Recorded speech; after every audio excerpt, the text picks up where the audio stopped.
नमस्कार। एक बार फिर से हम मराठों को लेकर के आपके सामने प्रस्तुत हुए हैं और मराठों में अभी हम पेशवाओं को पढ़ रहे हैं, ठीक है?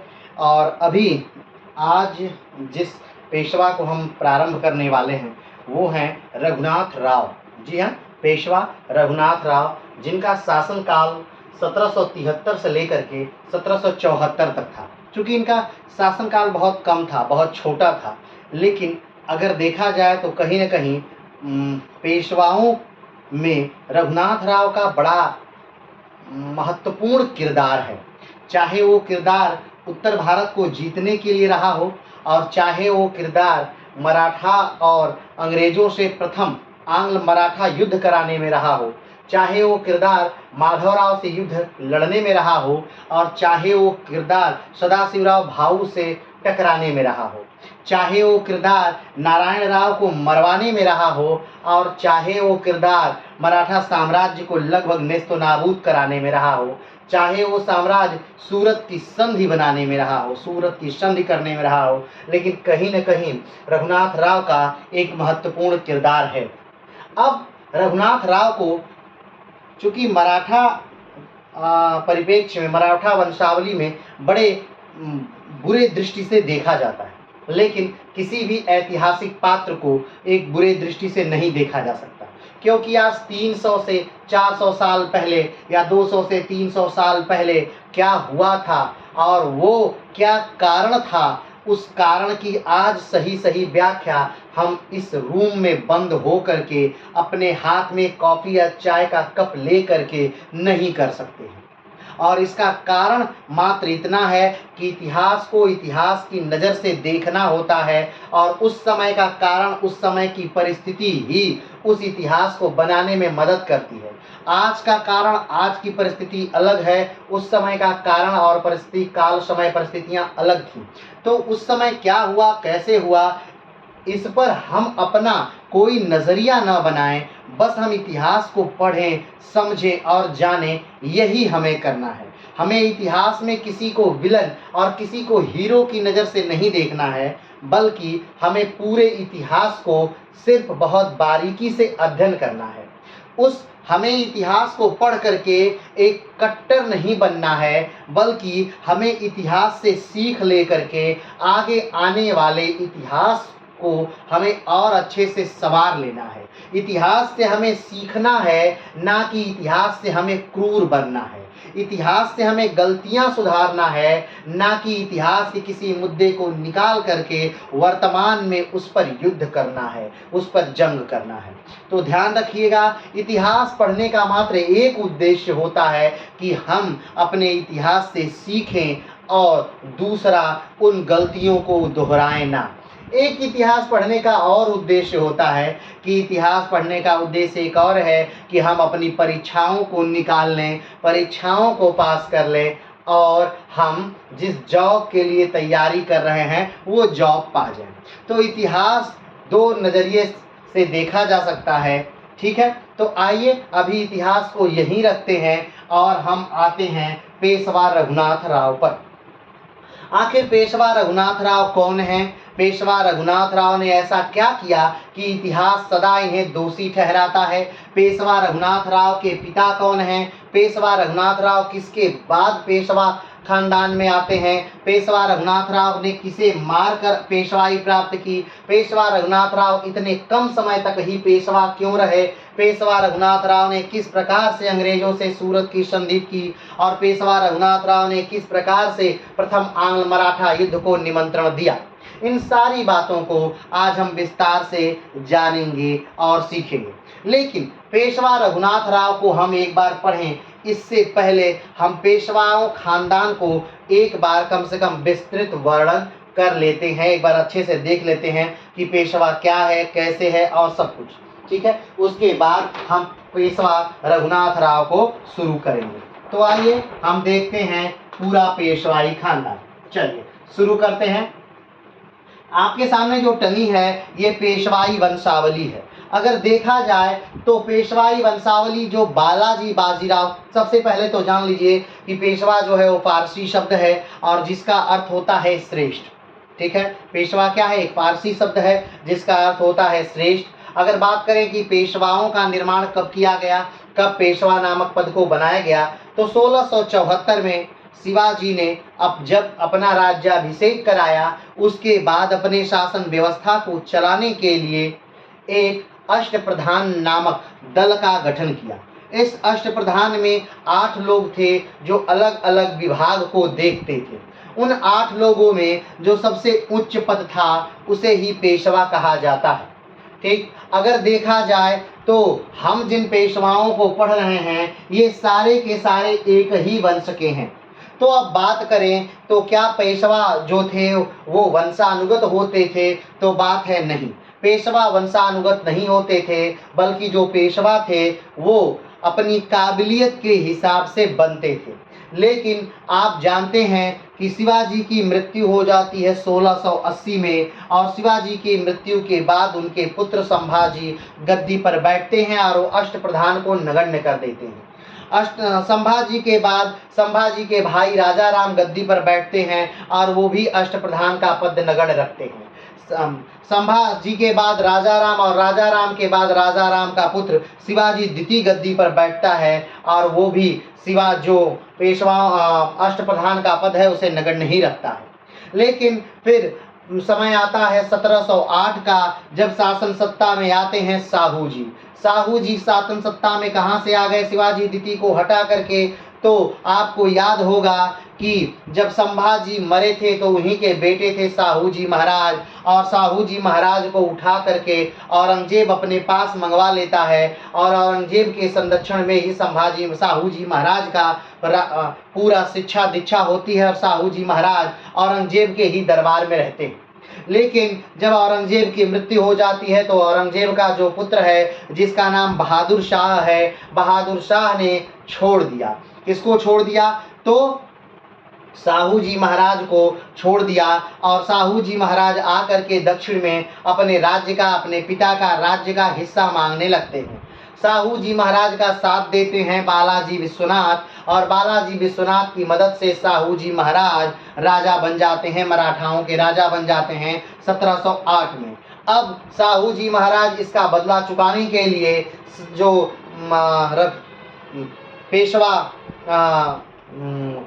बालाजी विश्वनाथ हैं इनको बना देते हैं, इनको पेशवा बना देते हैं बालाजी विश्वनाथ को। कब पेशवा बनाते हैं? तो 1713 में बालाजी विश्वनाथ को पेशवा बना दिया जाता है। 1713 में बालाजी विश्वनाथ को पेशवा बनाने के बाद ये शासन करते हैं 1720 तक, और लगभग ये पेशवाओं के खानदान को या मराठाओं के साम्राज्य को बहुत तेजी से आगे बढ़ाते हैं।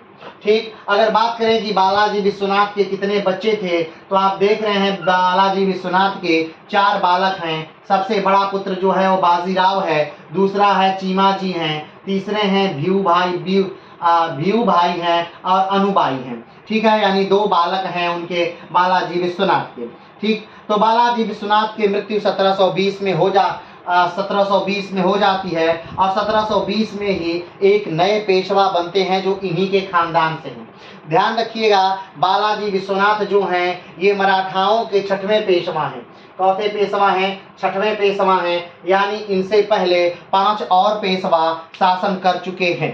ठीक, लेकिन एक खास बात ये होती है कि बालाजी विश्वनाथ के समय से जो पेशवाओं की गद्दी है वो वंशानुगत हो जाती है।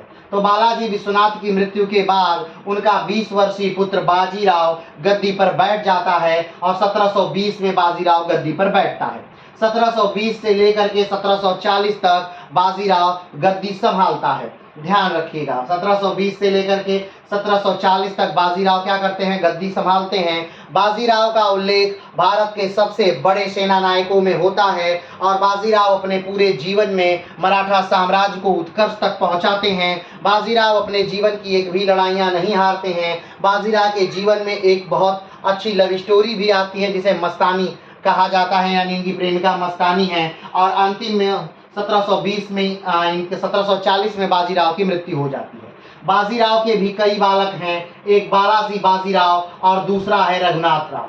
अभी जिसको हम पढ़ने जा रहे हैं वो यही रघुनाथ राव हैं, जिनको आज हम क्या करेंगे, पढ़ेंगे। ठीक है, बाजीराव के एक पुत्र हैं बालाजी बाजीराव और दूसरे हैं रघुनाथ राव। ये दोनों लोग जो हैं वो अलग पत्नी से हैं। और उसके बाद एक और हैं शमशेर बहादुर, तो शमशेर बहादुर जो हैं वो मस्तानी से हैं।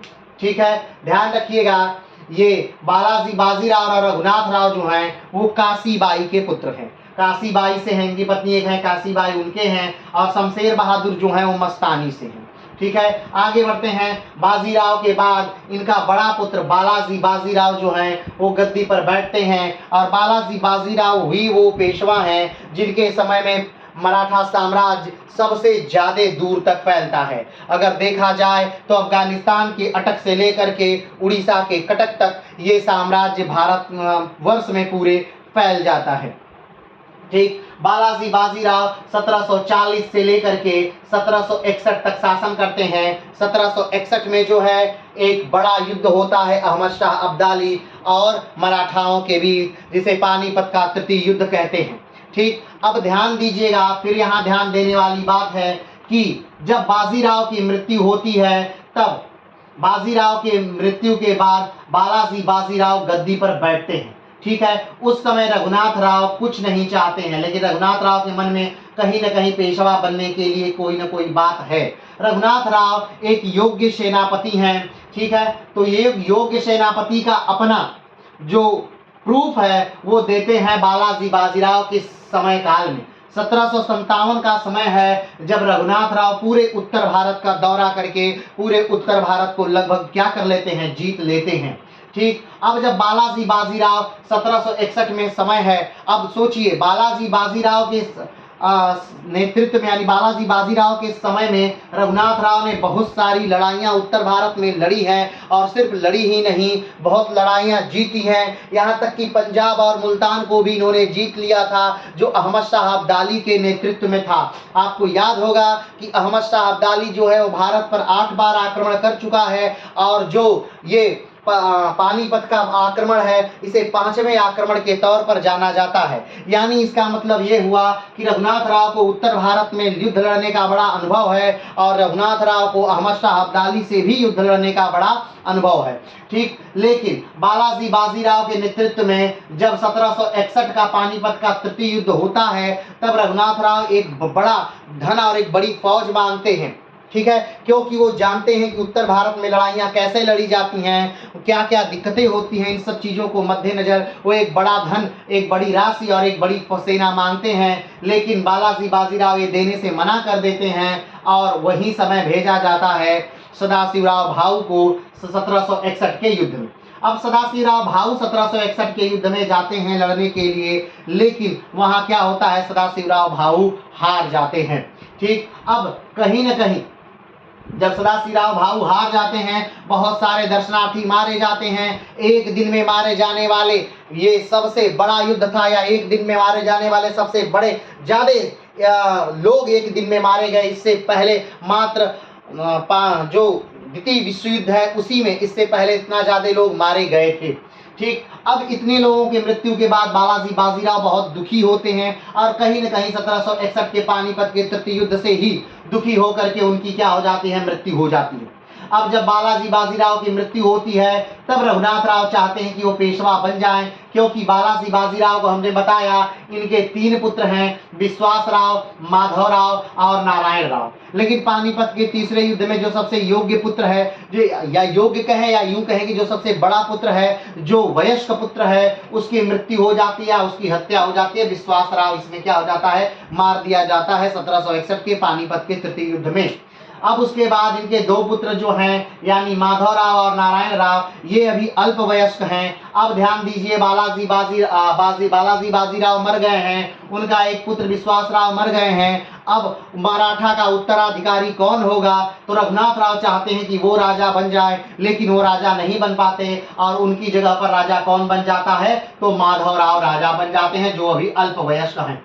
ठीक है, अब माधव राव राजा बन जाते हैं और जो रघुनाथ राव है ये संरक्षक बन जाते हैं। लेकिन कहीं न कहीं माधव राव और रघुनाथ राव में टक्कर होती है, क्योंकि ध्यान दीजिएगा ये इनके पुत्र हैं और ये बालाजी बाजीराव के रघुनाथ राव भाई हैं।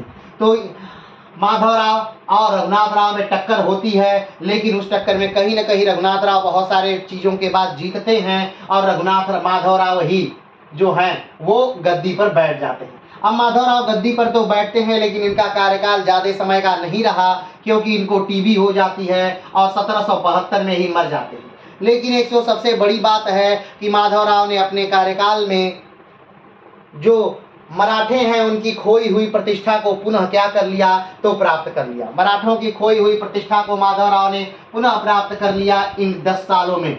लेकिन ज़्यादा समय न जीने की वजह से फिर से सारी चीज़ें अव्यवस्थित हो जाती हैं। अब जब माधवराव जब मर जाते हैं, तब फिर से ये मराठा की गद्दी यानी पेशवा की गद्दी खाली हो जाती है और ये बात आ जाती है कि अब पेशवा की गद्दी पर कौन बैठेगा। ठीक, तो अब फिर से रघुनाथ राव चाहते हैं, जो बाजीराव के लड़के हैं रघुनाथ राव, वो चाहते हैं कि माधवराव के मरने के बाद फिर से वो राजा बन जाए, लेकिन फिर ऐसा नहीं हो पाता है और बाजीराव के सबसे छोटे बेटे नारायण राव को गद्दी पर बैठा दिया जाता है। नारायण राव भी अल्पवयस्क हैं, यानी 17 से 18 साल के, ये भी 17 साल के लगभग ये भी हैं नारायण राव गद्दी पर बैठते समय। और नारायण राव गद्दी पर बैठ जाते हैं और रघुनाथ राव पूरा राजकाज फिर से संभालना शुरू कर देते हैं। लेकिन नारायण राव गद्दी पर तो बैठे, लेकिन इस बार रघुनाथ राव चुप नहीं रहे और 7 से 8 महीने के अंदर ही एक प्लान करते हैं और रघुनाथ राव जो है वो नारायण राव को मरवा देते हैं। ठीक, नारायण राव जब मर गए, रघुनाथ राव ने सोचा था कि अब नारायण राव का कोई पुत्र है नहीं, बाजीराव का कब कोई पुत्र है नहीं, तो गद्दी पर कौन बैठेगा, तो स्वाभाविक बात है मैं बैठूंगा। वो गद्दी पर बैठने के लिए आतुर हैं। लेकिन जब उनको बाद में पता, लेकिन जब नारायण राव मर जाते हैं, तब लोगों को पता चलता है कि नारायण राव की जो पत्नी है वो गर्भवती है। अब लोग बच्चे के होने का इंतजार करने लगते हैं और कहीं न कहीं बच्चा होता है। रघुनाथ राव पर मुकदमा चलता है। नारायण राव के 40 दिन के बच्चे को गद्दी पर बैठा दिया जाता है और इस दौरान 1773 से लेकर 1774 तक ही रघुनाथ राव क्या कर पाते हैं, शासन सत्ता कर पाते हैं, यानी पेशवा बने रह पाते हैं। उसके बाद रघुनाथ राव को मुजरिम ठहरा दिया जाता है। चारों तरफ रघुनाथ राव को खोजने के लिए सैनिक भेज दिए जाते हैं और रघुनाथ राव भाग करके कहाँ चल जाते हैं, तो अंग्रेजों के पास रघुनाथ राव चले जाते हैं। अब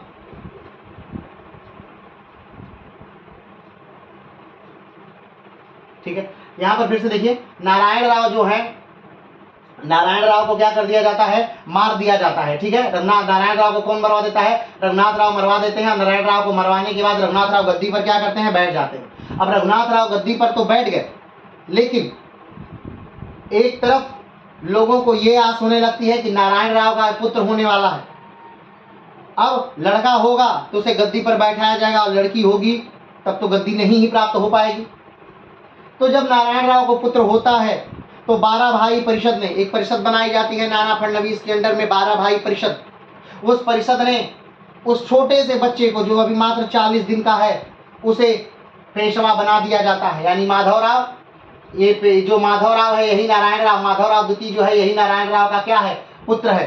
तो इसे पेशवा बना दिया गया। कब बना दिया गया, तो 1774 में। 1774 में इसे पेशवा बना दिया गया और सबसे कम उम्र में पेशवा बनने वाला व्यक्ति है, मात्र 40 दिन में। ठीक, और माधवराव के समय में ही प्रथम आंग्ल मराठा युद्ध होता है। अब जब माधवराव राजा पेशवा बन जाता है, तब रघुनाथ राव की एक तरह से खोज हो रही है रघुनाथ राव को मारने के लिए, क्योंकि रघुनाथ राव को मृत्यु दंड दिया गया है। नारायण राव को मारने की वजह से रघुनाथ राव को मृत्यु दंड दिया गया है। तो अब रघुनाथ राव है भाग करके अंग्रेजों के पास जाते हैं। उस समय अंग्रेजों की कई सारी प्रेसिडेंसियां हैं। ठीक, उसमें से वो जो अपनी सबसे पास वाली प्रेसिडेंसी यानी बम्बई प्रेसिडेंसी में जाते हैं और वहाँ पर अंग्रेज इनके मदद का वचन देते हैं, क्योंकि कहीं ना कहीं अंग्रेज चाहते थे कि ये जो मराठे हैं यही सबसे बड़ी शक्ति हैं और मराठाओं में इस समय गृह क्लेश है और इस गृह क्लेश का फायदा क्या किया जाए, उठाया जाए। और इस गृह क्लेश का फायदा उठाने के लिए त्वरित क्या हो जाते हैं, तैयार हो जाते हैं। लेकिन इसका वो फायदा उठाएं इससे पहले वो रघुनाथ राव के साथ एक संधि साइन करते हैं, जिसे क्या कहते हैं, तो सूरत की संधि साइन करते हैं। सूरत की संधि बहुत महत्वपूर्ण संधि है, याद रखिएगा।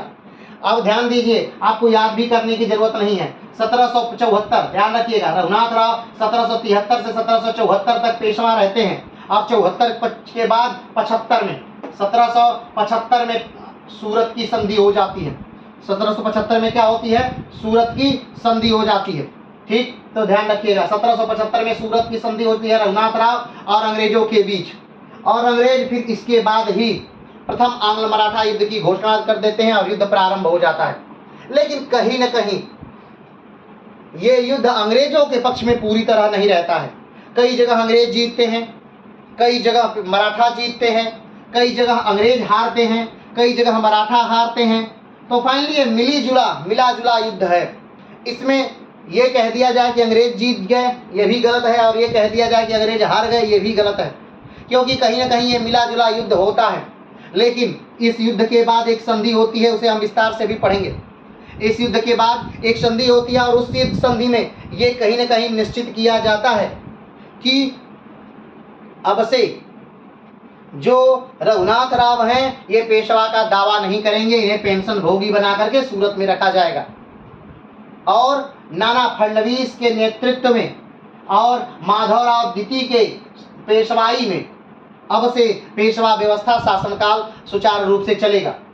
लेकिन दो जगहें, यानी खासतौर पे मुंबई जानिए, दो जगहें सालसेट और बशईन, ये दोनों जगह जो है वो अंग्रेजों को क्या कर दिया जाएगा? दे दिया जाएगा। ठीक, ये पूरा इस आखिर के संधि में होता है और 20 साल तक मराठे और अंग्रेज शांत बैठे रहते हैं। लेकिन इन 20 सालों में अंग्रेज अपनी शक्ति को दिन प्रतिदिन बढ़ाते जाते हैं, आगे बढ़ते जाते हैं, राजाओं को जीतते जाते हैं, शक्ति और बढ़ती जाती है, लड़ाई की पद्धति आधुनिक करते जाते हैं। लेकिन मराठे इन 20 सालों में कहीं न कहीं अपने गृह युद्धों में लगे रहते हैं, अपने गृह कलेशों में लगे रहते हैं। उनकी पद्धति वही पुरानी शिवाजी की समय की है, गोरिल्ला प्रैक्टिस, कि आओ मारो भागो। और अब वो चीज़ें उतनी कारगर नहीं हैं। अब कारगर हैं आधुनिक हथियार, आधुनिक गन, आधुनिक तोपें। ये अब फैक्टर, अब ये प्रभाव ज़्यादा रख रही हैं। और ऐसे समय में भी मराठा अपने आप को आधुनिकीकरण के दौर से नहीं गुजारते हैं, जिसके कारण बाद के जो युद्ध होंगे, 3 मराठा युद्ध, 2 मराठा युद्ध और होंगे, उसमें मराठे क्या हो जाते हैं? हार जाते हैं। तो आइए आज हम जिनको पढ़ने वाले हैं ये रघुनाथ राव को पढ़ने वाले हैं। इनका मात्र 1 साल का ही कार्यकाल रहा। 1773 से 1774 इन्होंने अपने ही भाई के लड़के, जिनका नाम है नारायण राव, उसको मरवा दिया।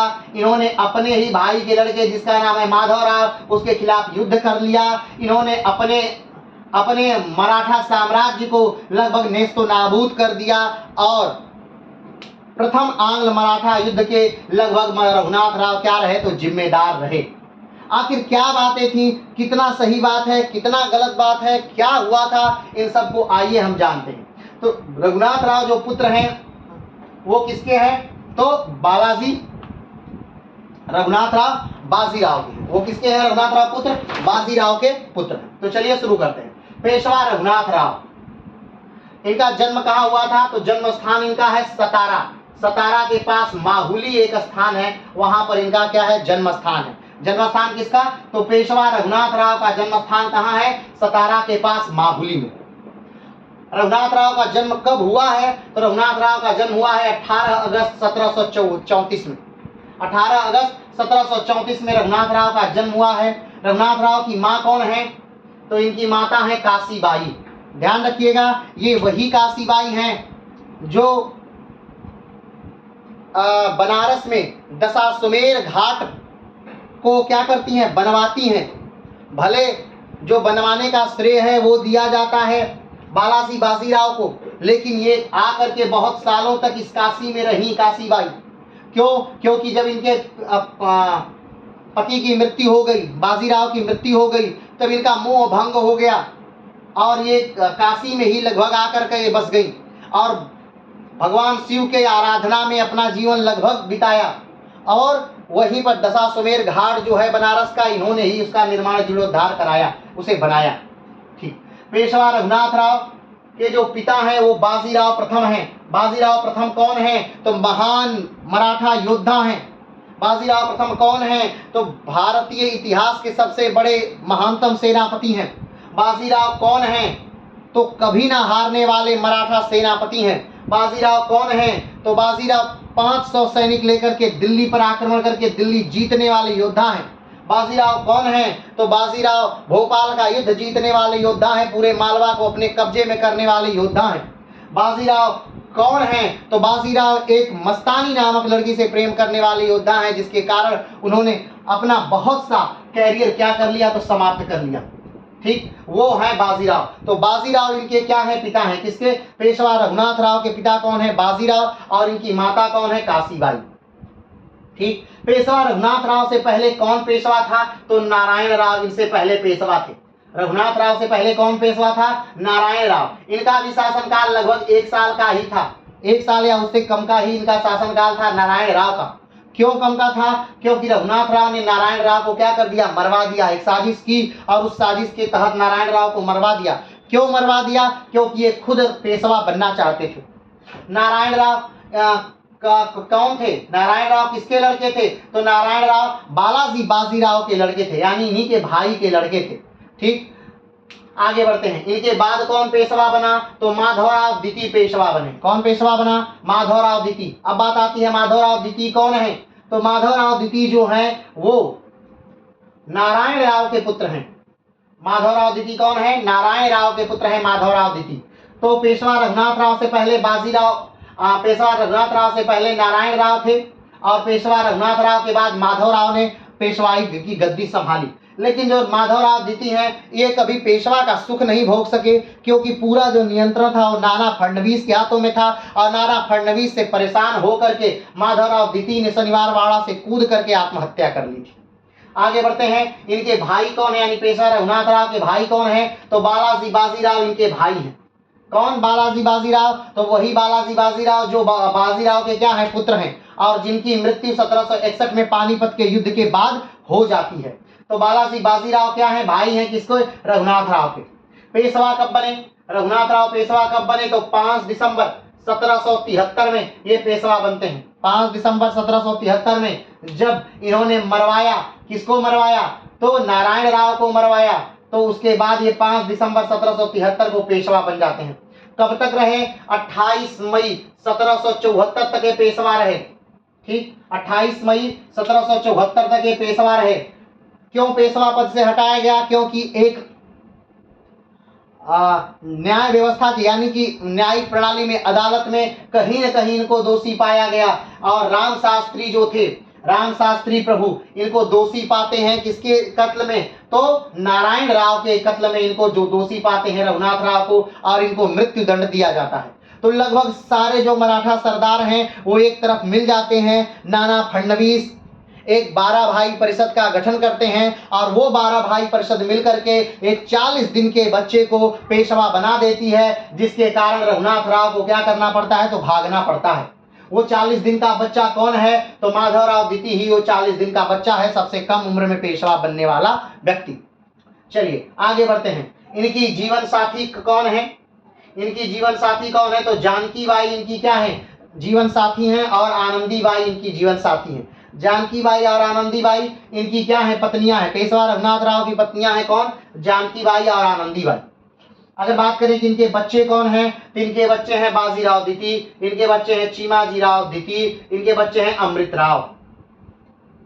ठीक, आगे बढ़ते हैं। इनकी मृत्यु कब हुई? ध्यान रखिएगा, इन्हीं का बच्चा जो बाजीराव द्वितीय है, बाजीराव द्वितीय जो है वो इन्हीं का बेटा है, और यही सबसे आखिरी पेशवा बनेगा। यानी कि माधवराव द्वितीय के बाद बाजीराव द्वितीय ही पेशवा बनेगा। अब आप सोचेंगे कि रघुनाथ राव तो पूरे जीवन संघर्ष करते करते मर गए और वो पेशवा नहीं बन सके, लेकिन ये बाजीराव द्वितीय कैसे पेशवा बन गया? तो ध्यान दीजिएगा कि जब माधवराव द्वितीय आत्महत्या कर लेते हैं शनिवार वाड़ा से कूद करके, उसके बाद पूरे पेशवा खानदान में कोई ऐसा व्यक्ति, कोई खून का वारिस नहीं है जिसे पेशवा बनाया जा सके। तब मात्र रघुनाथ राव के बच्चे ही हैं जो पेशवा बन सकते हैं, क्योंकि उन्हीं का खून बचा है। तो उन्हीं के एक बच्चे में से बाजीराव द्वितीय को क्या बना दिया जाता है, तो पेशवा बना दिया जाता है। और ध्यान दीजिएगा कि रघुनाथ राव जो हैं वो जिम्मेदार हैं प्रथम आंग्ल मराठा युद्ध के लिए, और बाजीराव द्वितीय जो हैं वो जिम्मेदार हैं द्वितीय आंग्ल मराठा युद्ध के लिए और तृतीय आंग्ल मराठा युद्ध के लिए। ये जिम्मेदार हैं मराठाओं का अंत करने का, प्रारंभ करने के लिए, और बाजीराव जिम्मेदार हैं मराठाओं का अंत करवाने के लिए, पेशवाई साम्राज्य समाप्त करवाने के लिए। यही वो बाजीराव द्वितीय हैं जिनको अंग्रेजों ने फाइनली कानपुर के एक छोटे से गांव बिठूर में भेज दिया, वहां से इनका पूरा शासन सत्ता समाप्त कर दिया। फाइनली अंग्रेजों के खिलाफ लड़े थे, लेकिन उस समय तक बहुत देर हो चुकी थी और अंग्रेजों की शासन सत्ता या सैनिक सेना बहुत ताकतवर हो चुकी थी और इनका टिकना आसान नहीं था।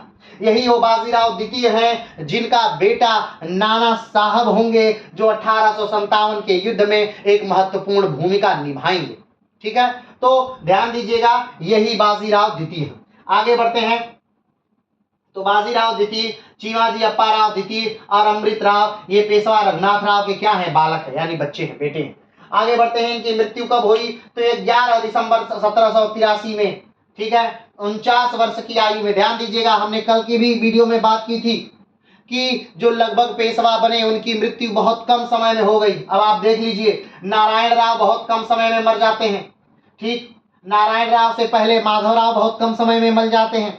माधवराव से पहले बाजीराव बहुत कम समय में मर जाते हैं। बाजीराव से पहले बाजीराव बहुत कम समय में मर जाते हैं। तो बाजीराव भी बहुत कम समय में मर गए। बाजीराव के जो बेटे हैं बाजीराव, वो भी बहुत कम समय में मर गए। उसके बाद माधवराव भी बहुत कम समय में मर गए। नारायण राव भी बहुत कम समय में मर गए। और ये फिर भी ये तो कुछ ठीक ठाक जी लिए, और लगभग 49 वर्ष की अवस्था में अज्ञात कारणों से उनकी मृत्यु होती है। अपने एक दोस्त के घर में इनकी क्या हो जाती है, मृत्यु हो जाती है 49 वर्ष की उम्र में। किसकी, तो पेशवा रघुनाथ राव की, जिसने पेशवाओं का वर्चस्व भी देखा था, जिसने पेशवाओं को चरम तक पहुंचाया भी था, और जिसने पेशवाओं का लगभग अंत भी देखा, वो थे पेशवा रघुनाथ राव, जो पेशवा बनने के लिए पूरे जीवन संघर्ष करते रहे। और जब पेशवा बने तो लगभग 1 साल से भी कम समय तक ही वो पेशवा बने रह पाए, और इसके बाद उन पर कहीं न कहीं अपने ही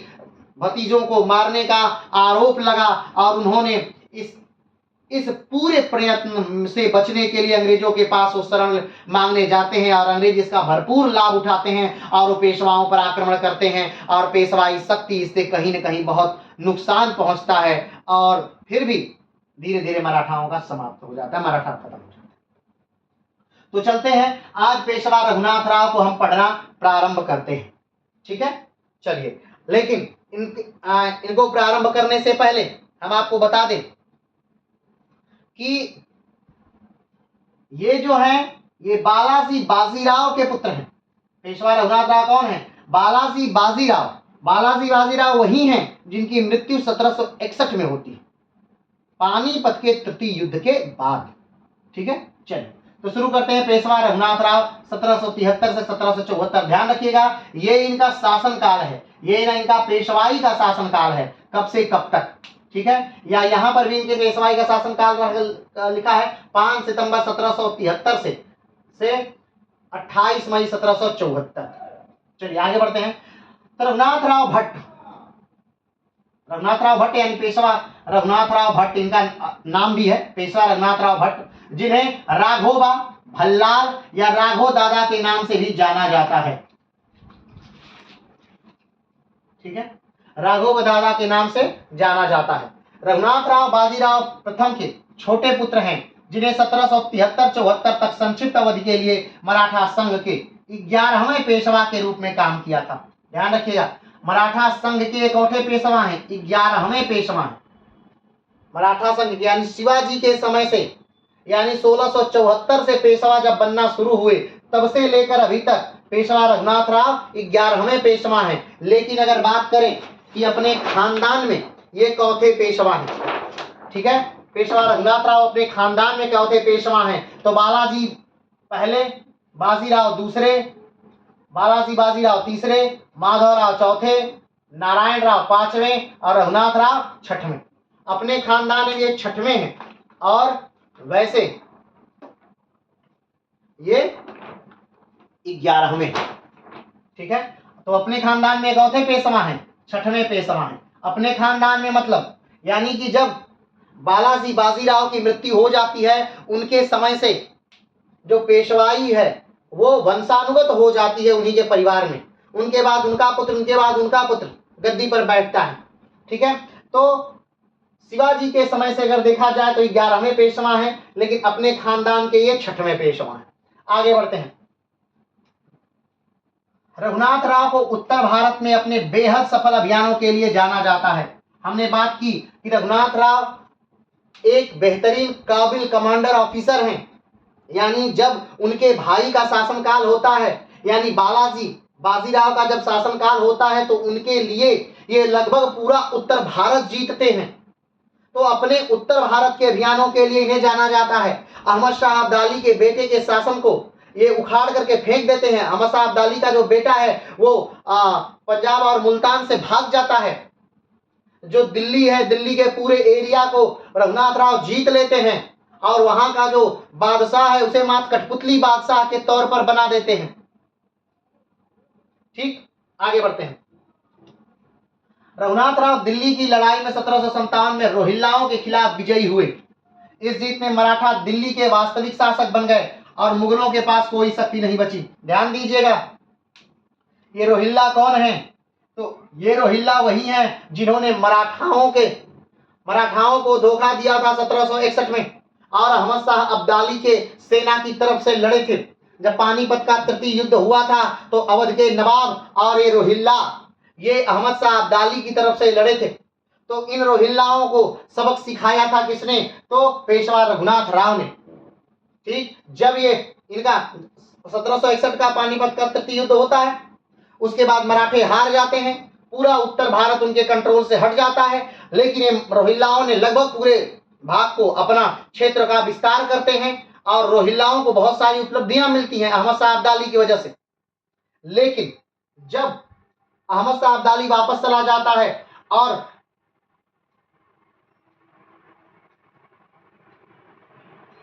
नहीं, यहां पे थोड़ा सा गड़बड़ हो रहा है, ठीक है।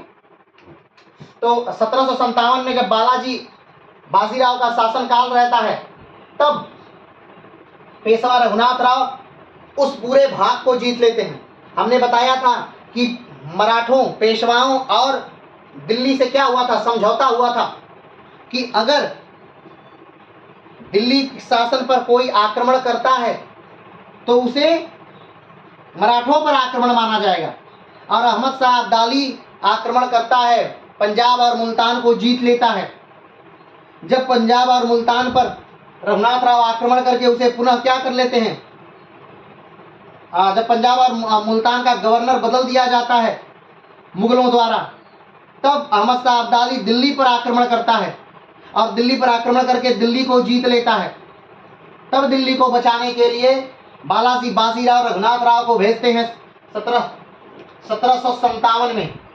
1757 में रघुनाथ राव आते हैं। रघुनाथ राव उत्तर भारत में आकर के पूरे भाग को, दिल्ली को जीत लेते हैं, मुल्तान को जीत लेते हैं, पंजाब को जीत लेते हैं, अटक को जीत लेते हैं, इस पूरे भाग को जीत लेते हैं, मुगलों को अपने अधीन कर लेते हैं। अहमद शाह अब्दाली के बेटे को हरा करके वहां से भगा देते हैं। अहमद शाह अब्दाली जब इसका बदला लेने के लिए फिर से आक्रमण करता है तब रघुनाथ राव को नहीं भेजा जाता है, क्योंकि रघुनाथ राव एक बड़ी सेना मांग रहे हैं। तब भेजा जाता है सदाशिवराव भाऊ को और यही युद्ध होता है पानीपत का तीसरा युद्ध 1761 में। आगे बढ़ते हैं। तो रघुनाथ राव दिल्ली की लड़ाई में 1757 में रोहिल्लाओं के खिलाफ विजयी हुए। यानी रोहिल्लाओं से इन्होंने क्या लिया? रोहिल्लाओं के खिलाफ क्या हुए थे? विजयी हुए थे। ध्यान रखिएगा, रोहिल्लाओं से कोई बदला नहीं था। रोहिल्लाओं से बदला बाद में लिया जाएगा, ठीक है, अभी नहीं, क्योंकि अभी ये 1757 है, अभी पानीपत का तृतीय युद्ध हुआ नहीं। तो रोहिल्लाओं के खिलाफ विजयी हुए।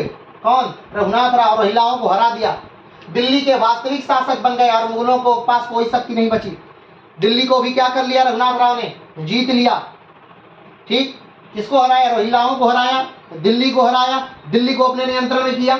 आगे बढ़ते हैं। रघुनाथ राव ने सरहिंद और अटक में दूसरे साम्राज्य के खिलाफ सफल अभियानों का नेतृत्व किया। ठीक, यानी कि इन्होंने सरहिंद को जीता और अटक को जीता। अटक और सरहिंद दोनों में इन्होंने फतह की। आगे बढ़ते हैं। रघुनाथ राव ने अटक लाहौर, मुल्तान, पेशावर सहित उत्तर पश्चिम भारत और आसपास के क्षेत्र को थोड़े समय के लिए मराठा शासन के अधीन कर लिया। ध्यान रखिएगा 1757 का समय है और ये उस पर आक्रमण कर देते हैं, किस पर? अटक पर, लाहौर पर, मुल्तान पर, पेशावर पर, इन सारे भागों को क्या कर लेते हैं? जीत लेते हैं 1757 में। इसी बात से अहमद शाह अब्दाली और नाराज हुआ था कि ये भाग मेरे लोगों को जीत लिया गया, मेरे बेटे को वहां से भगा दिया गया। इस बात से नाराज होकर ही 5वीं बार अहमद शाह अब्दाली फिर क्या करता है? दिल्ली पर आक्रमण करता है 1761। आगे बढ़ते हैं। राघोबा ने अब्दाली की बढ़त को रोकने के लिए बड़ी वित्तीय सहायता मांगी, जिसे पेशवा नाना साहब ने अस्वीकार कर दिया।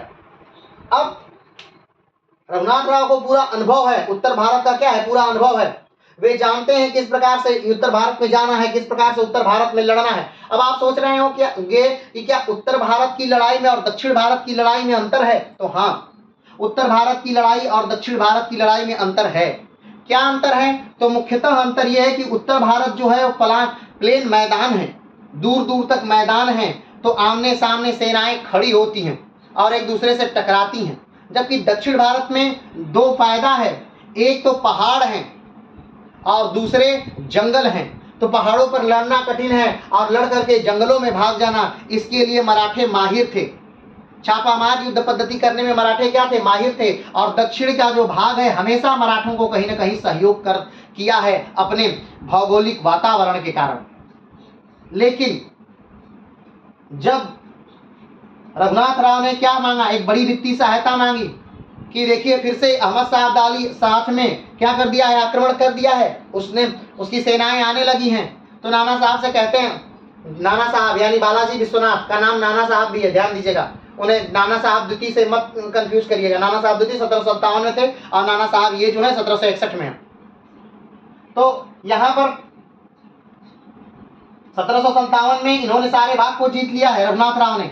अब रघुनाथ राव ने 1757 में सारे भाग को जीत लिया है और उन्हें अहमद शाह अब्दाली को, अब वो जानते हैं कि भाई हम सब जब जीते हैं तो अहमद शाह अब्दाली फिर से आक्रमण करेगा, तो उसको एक बड़ी चुनौती देने के लिए, उसको पूरी तरह से नेस्तनाबूद करने के लिए ये बालाजी बाजीराव से एक बड़ी वित्तीय सहायता मांगते हैं, बड़ा धन मांगते हैं। लेकिन बालाजी बाजीराव जो हैं वो धन देने से इनकार कर देते, कहते इतना धन मेरे कोष में नहीं है। और कहते हैं कि ठीक है, आपको अगर इतना धन चाहिए, इतना सेना चाहिए, तो आप मत जाइए 1761 का पानीपत का तृतीय युद्ध लड़ने के लिए। इसके जगह पर इसके जगह पे सदाशिवराव भाऊ को भेज दिया जाएगा। किसको भेज दिया जाएगा? सदाशिवराव भाऊ। अब सदाशिवराव भाऊ कौन है? तो सदाशिवराव भाऊ जो है वो चीमाजी अप्पा के लड़के हैं। अब आप पूछेंगे चीमाजी अप्पा कौन है? तो चीमाजी अप्पा जो हैं वो बाजीराव के भाई हैं। और बाजीराव के भाई मतलब यानी बालाजी विश्वनाथ के लड़के हैं। बालाजी विश्वनाथ के लड़के हैं चीमाजी अप्पा और चीमाजी अप्पा के लड़के हैं सदाशिवराव भाऊ। और यही सदाशिवराव भाऊ जाते हैं पानीपत के तृतीय युद्ध में और वहीं पर युद्ध होता है और वहीं पर सदाशिवराव भाऊ मार दिए जाते हैं। ठीक है, तो राघोबा ने अब्दाली के बढ़त को रोकने के लिए बड़ी वित्तीय सहायता मांगी, जिसे पेशवा नाना साहब ने अस्वीकार कर दिया। आगे बढ़ते हैं। अहमद शाह अब्दाली के खिलाफ मराठा सेनाओं के मुख्य कमांडर के रूप में राघोबा को न भेजने के नाना साहब के फैसले की परिणति अंततः पानीपत के युद्ध में हुई। अब ध्यान दीजिएगा, मराठाओं का इस युद्ध में एक बड़ी विफलता ये थी कि रघुनाथ राव इस युद्ध में लड़ने के लिए नहीं गए। क्यों? रघुनाथ राव में क्या ऐसा खास था? रघुनाथ राव में एक बात खास थी कि रघुनाथ राव जो हैं उन्हें उत्तर भारत में लड़ने का अनुभव है, लेकिन जो सदाशिवराव भाऊ हैं उनको उत्तर भारत में लड़ने का अनुभव नहीं है। वो अच्छे मिलिट्री कमांडर हैं, उनके पास अच्छा ज्ञान है, लेकिन उनके पास उत्तर भारत में लड़ने का अनुभव नहीं है। उनके पास लोगों से सही कन्वर्सेशन करने का अनुभव नहीं है, उनके पास निगोशिएशन करने का अनुभव नहीं है, तो उनके पास उत्तर भारत में लड़ने का अनुभव नहीं है। और रघुनाथ राव के पास उत्तर भारत में लड़ने का अनुभव है। तो कहीं ना कहीं बालाजी बाजीराव एक बात से धोखा खाते हैं कि उन्हें रघुनाथ राव की बात मानकर अगर उनकी वित्तीय सहायता उतनी दे दी होती तो शायद पानीपत का तृतीय युद्ध में मराठों की जीत होती और अंग्रेजों का भारत में एक तरह से जो पूरे भारत को उन्होंने जीत लिया वो ऐसा नहीं हो पाता। तब भारत का नक्शा कुछ अलग होता। तब भारत का मानचित्र कुछ अलग दास्ता बयां कर रहा होता आज। चलिए आगे बढ़ते हैं।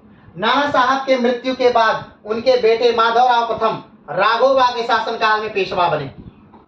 ध्यान दीजिएगा, अब 1761 का युद्ध हुआ, मराठे बहुत बुरी तरह क्या हो गए, हार गए। 1761 का युद्ध हुआ, मराठे बहुत बुरी तरह हार गए, उत्तर भारत का पूरा एरिया मराठों के हाथ से चला गया और बालाजी बाजीराव की क्या हो गई, मृत्यु हो गई। बालाजी बाजीराव के बाद उनका जो दूसरे नंबर का पुत्र है जिसका नाम माधवराव है वो गद्दी पर बैठा। तो पहले नंबर का पुत्र क्यों नहीं बैठा? पहले नंबर का पुत्र इसलिए नहीं बैठा क्योंकि पहले नंबर का पुत्र सदाशिव विश्वासराव जो है वो पहले ही पानीपत के तृतीय युद्ध में मारा जा चुका है, इसलिए पहले नंबर का पुत्र नहीं बैठा गद्दी पर। तो जब दूसरे नंबर का पुत्र बैठा माधवराव, तो कहीं न कहीं रघुनाथ राव से द्वंद्व हुआ। रघुनाथ राव को संरक्षक बना दिया गया माधवराव का, लेकिन रघुनाथ राव नहीं चाहते थे कि मैं संरक्षक के तौर पर रहूं। रघुनाथ राव चाहते थे कि इस अल्पवयस्क पुत्र को बैठाने का क्या मतलब है जब मैं खुद ही योग्य हूं। अब आप एक बार रघुनाथ राव के स्थान पर खुद स्वयं को रखकर भी देखिए कि वो एक योग्य व्यक्ति है मराठाओं के, उनके पास लड़ाई का बहुत अनुभव है, उनके पास हर चीजों का बहुत अनुभव है, और इतना अनुभवी व्यक्ति होने के बाद भी उनको गद्दी पर नहीं बैठाया जा रहा है, इसलिए क्योंकि राजा का बेटा राजा होगा, राजा का भाई राजा नहीं हो सकता। ठीक, अब इन चीजों के चलते उनको नहीं बैठाया जाता है। आगे बढ़ते हैं। लेकिन फाइनली माधवराव और पेशवा रघुनाथ राव के बीच एक द्वंद्व होता है, एक युद्ध होता है, और उस युद्ध में रघुनाथ राव तो जीत जाते हैं, लेकिन फिर समय ऐसा करवट लेती है कि रघुनाथ राव को फिर से नजर बंद कर दिया जाता है, माधवराव गद्दी पर बैठ जाते हैं, लेकिन माधवराव ज्यादा समय तक गद्दी पर नहीं बैठे रह सकते और माधवराव क्या हो जाते हैं, तो माधवराव को टीबी हो जाता है और माधवराव मर जाते हैं। कब? 1772 में माधवराव मर गए, और माधवराव के मरने के बाद फिर रघुनाथ राव सोचते हैं कि वो पेशवा बनेंगे, लेकिन वो फिर से पेशवा नहीं बन पाते क्योंकि माधवराव को जो दूसरा भाई है, ठीक, उसको क्या बना दिया जाता है, पेशवा बना दिया जाता है, नारायण राव को। चलिए आगे बढ़ते हैं। नाना साहब की मृत्यु के बाद उनके बेटे माधवराव प्रथम राघोबा के शासनकाल में नए पेशवा बने। माधवराव प्रथम की असामयिक मृत्यु ने पेशवा के पद के लिए एक शून्य पैदा कर दिया। राघोबा पेशवा बनना चाहते थे, लेकिन कई मराठा सरदारों ने उनका विरोध किया, जो माधवराव प्रथम के छोटे भाई नारायण राव को पेशवा बनाना चाहते थे। ठीक है, अब फिर से थोड़ा सा यहां पे समझ लीजिए। ठीक, बालाजी बाजीराव मर जाते हैं 1761 में। 1761 का समय है। बालाजी बाजीराव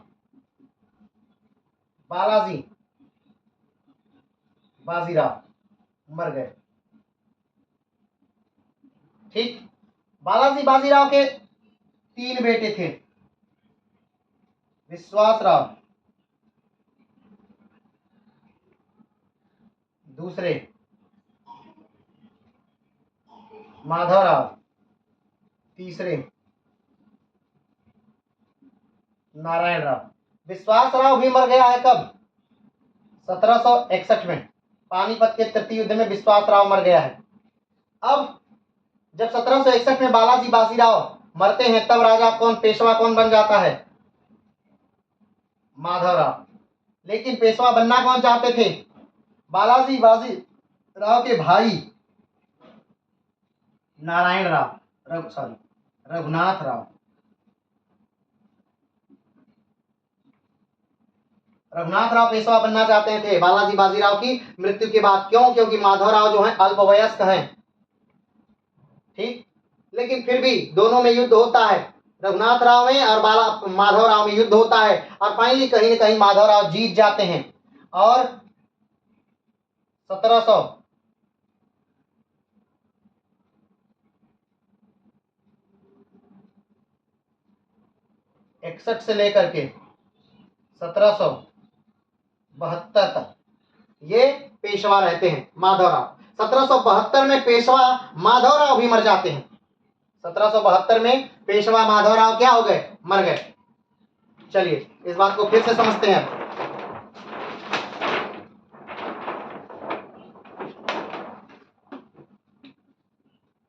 1772 का समय है। पेशवा कौन है, माधवराव। 1772 में पेशवा माधवराव क्या हो गए, मर गए। ठीक, माधवराव को कोई लड़का नहीं है।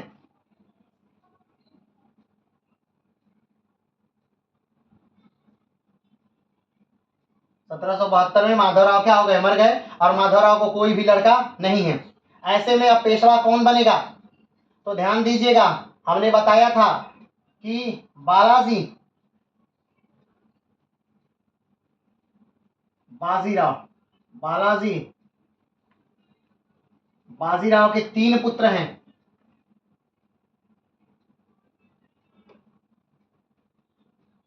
विश्वासराव,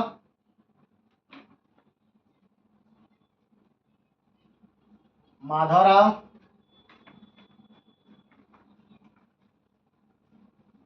नारायण राव। ठीक है, तो विश्वासराव 61 में मर गया, माधवराव टीबी के कारण 72 में मर गए, और नारायण राव अब गद्दी पर बैठेगा कब, 72 में। यानी 1772 में नारायण राव क्या हो गया, गद्दी पर बैठ गया।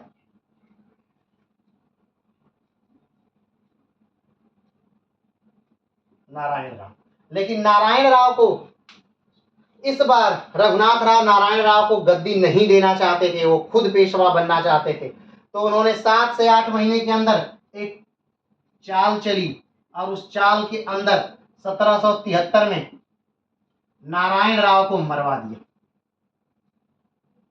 1773 में नारायण राव को मरवा दिया।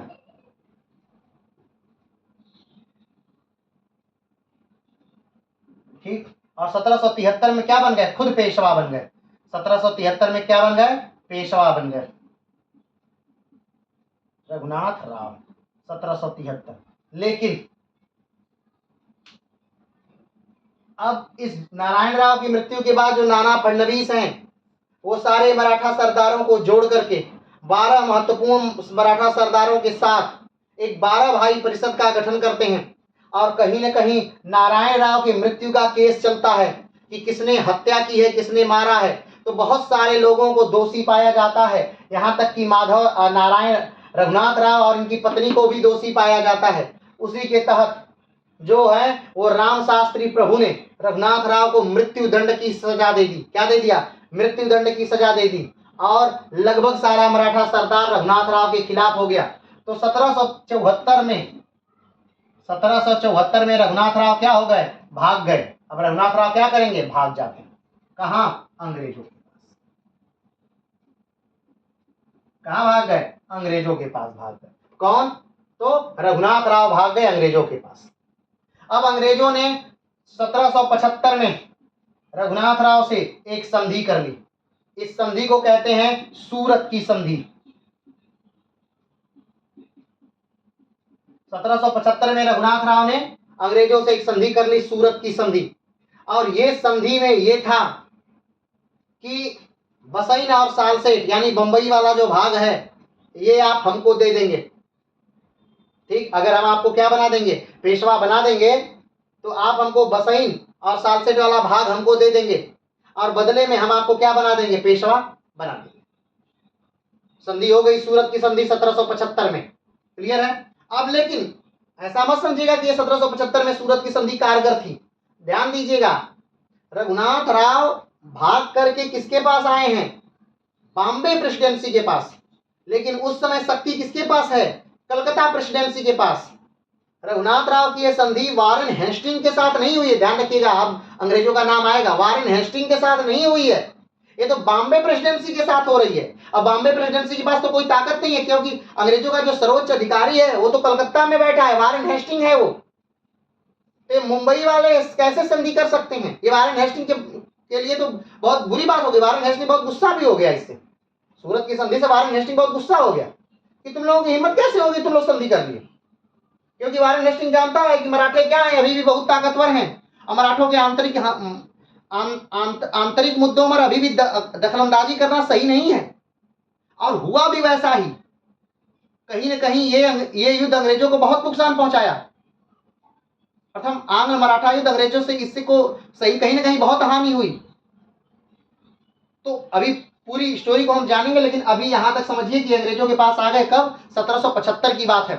1775 में अंग्रेजों से एक संधि सिग्नेचर होती है, अंग्रेजों से और रघुनाथ राव के बीच एक संधि हुई जिसे सूरत की संधि कहते हैं। संधि बहुत इंपॉर्टेंट है, ध्यान रखिएगा। 1775 में अंग्रेजों और रघुनाथ राव के बीच संधि साइन हुई। क्यों संधि हुई? रघुनाथ राव ने कहा आप मुझे पेशवा बना दीजिए, और अंग्रेजों ने कहा बदले में आप मुझे बसाइन और सालसेट दे देंगे। तो डील डन हो गई और युद्ध प्रारंभ हो गया।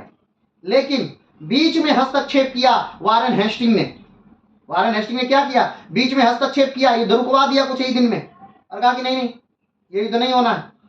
आपने पूछा किससे, किस बेस पे आपने संधि कर ली, ये सही नहीं है।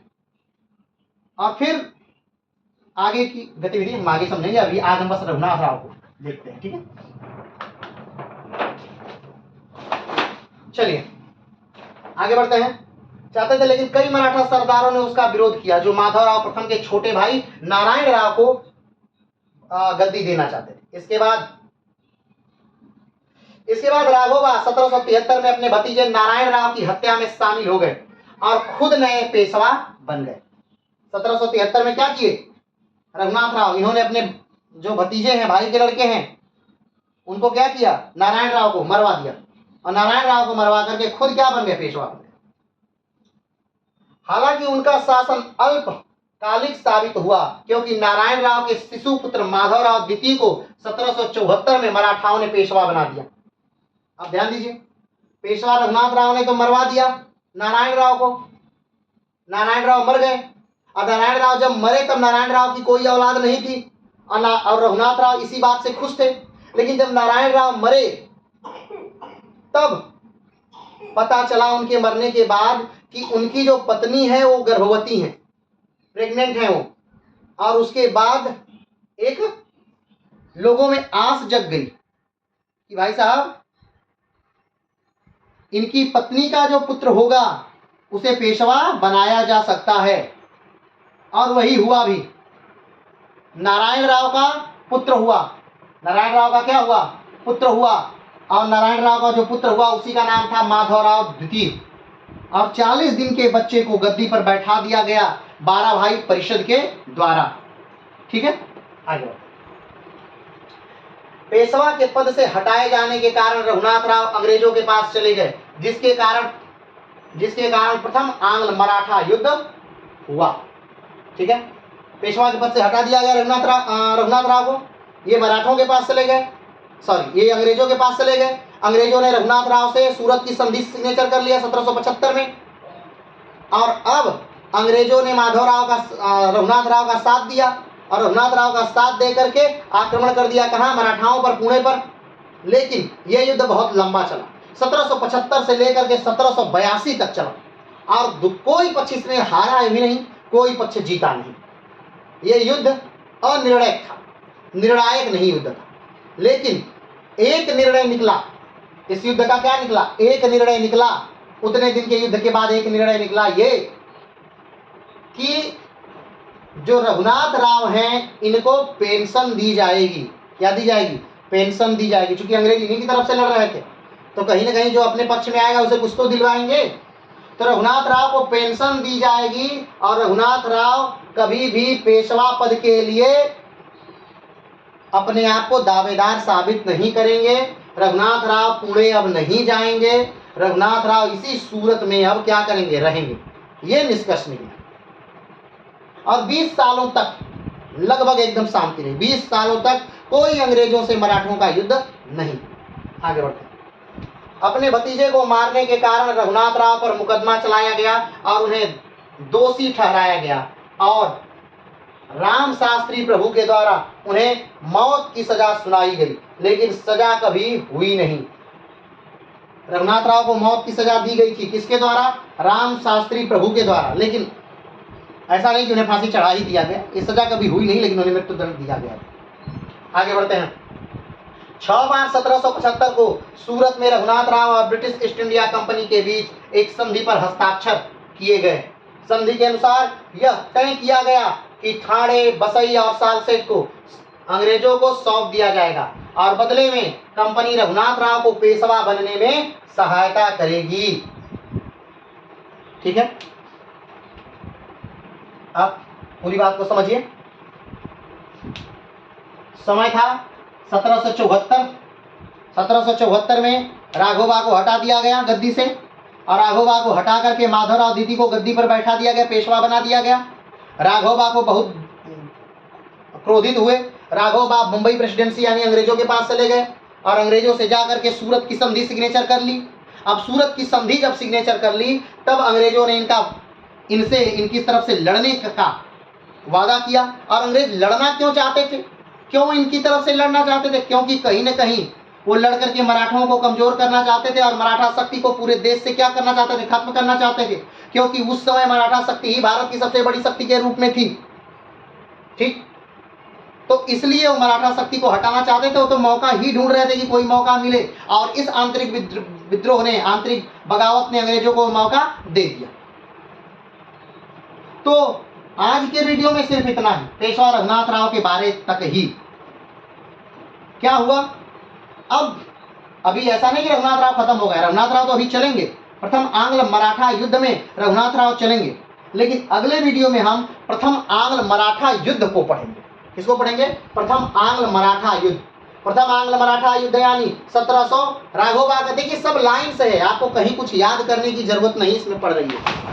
ध्यान से देखेंगे तो सब चीजें क्या है, लाइन से हैं। देखिए बालाजी विश्वनाथ का शासनकाल 1713 से 1720, बाजीराव का शासनकाल 1720 से 1740, बाजीराव का शासनकाल 1740 से 1761, माधवराव का शासनकाल 1761 से 1772, नारायण राव का शासनकाल 1772 से 1773, रघुनाथ राव का शासनकाल 73 से 74, और 74 में और 75 में 1775 में हो गई सूरत की संधि।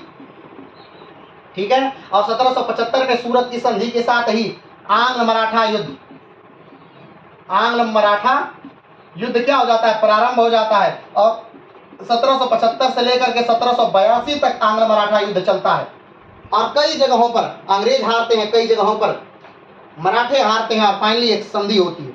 तो अभी क्या सूरत की संधि के बाद युद्ध हो जाएगा? नहीं, सूरत की संधि के बाद युद्ध रुकेगा अभी, क्योंकि वारेन हेस्टिंग युद्ध रोक देगा और कहेगा कि तुम किसके कहने पर संधि कर लिए। और फिर से एक संधि होगी मराठों के साथ, और मराठे जब उस संधि को तोड़ेंगे, उसके बाद वारेन हेस्टिंग क्या करेगा, अब आक्रमण करेगा। ठीक, मराठे फिर जीतेंगे और मुंबई प्रेसिडेंसी फिर हार मान लेगी, संधि कर लेगी। फिर वारेन हेस्टिंग उस संधि को तोड़ेगा और कहेगा तुम क्यों संधि कर लिए, फिर जब मैंने नहीं कहा तब तुम संधि कर लिए, और जब मैं युद्ध कर रहा हूं तो फिर तुम संधि कर रहे हो। तो फिर उस संधि को तोड़ेगा वारेन हेस्टिंग, और फिर से अपनी यहां से यानी कलकत्ता से सेना जाएगी लड़ने के लिए दक्षिण में, और फिर एक बेहतरीन युद्ध होगा। और यहीं पर आएंगे आर्थर बेलेस्ली। कौन आएंगे? ठीक है, अभी बातें करेंगे हम लोग बहुत नीचे नीचे तक। ठीक है, तो यहाँ पर क्या होगा, हारेंगे। कौन हारेंगे? फाइनली कई जगहों पर अंग्रेज हारेंगे, कई जगहों पर मराठा हारेंगे, और दोनों में एक समझौता होगा, और समझौता के बाद प्रथम आंग्ल मराठा युद्ध समाप्त हो जाएगा। तो प्रथम आंग्ल मराठा युद्ध अगले वीडियो में हम लोग देखेंगे। तब तक के लिए नमस्कार।